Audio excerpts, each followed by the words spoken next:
So speaking of Donald Trump, he made an announcement recently. He is going to be running for president in 2024. So all eyes are on 2024 right now. But many in the GOP really pinned the blame on him for this red wave never coming to fruition. Do you think it's time for the Republican Party to move on from Donald Trump? I think the Republican Party is already beginning to move on from Donald Trump, right? So you have January 6th happen. That was sort of the culminating event of his presidency. People will not forget that. Americans have a very short memory, but this one thing, I can't imagine us forgetting that.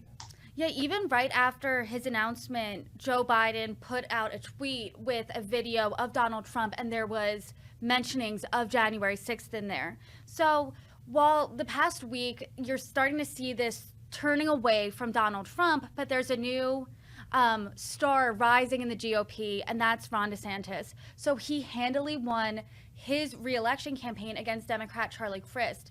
Do you see him as a really formidable contender in the 2024 election? You know, anything is possible. I think that any Republican who wants to have any chance, they have to pull away from Donald Trump. They have to change their tune, change their rhetoric. So, but anything is possible.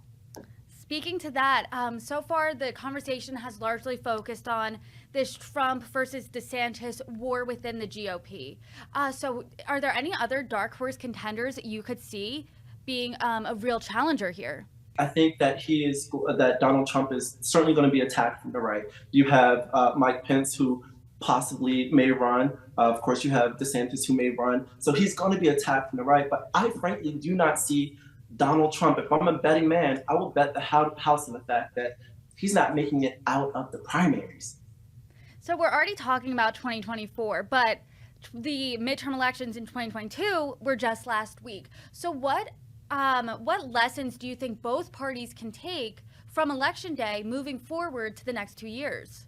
Sure. I think for the Republicans, again, you need to turn your back on Donald Trump, run away, and run on inflation. Again, people have more month at the end of the money as opposed to the other way around. And so if you're talking about gas prices, the price of eggs and the price of milk, then regular everyday people are going to connect with that. If you want to win, that's how you win for the Republicans. The Democrats, same thing. It's a lot tougher for them because there's a Democratic president in office. You have the entire government outside of the U.S. Supreme Court was Democratic for the last couple of years. So it's a tough challenge for the Democrats.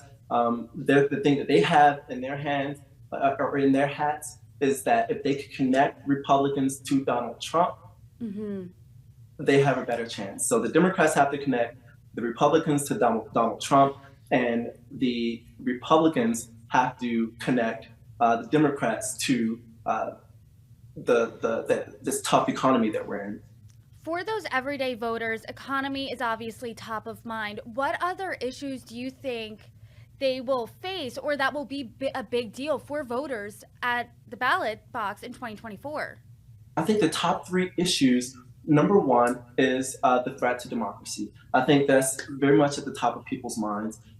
Number two is certainly the economy and inflation. And number three, one of the hot button topics, abortion.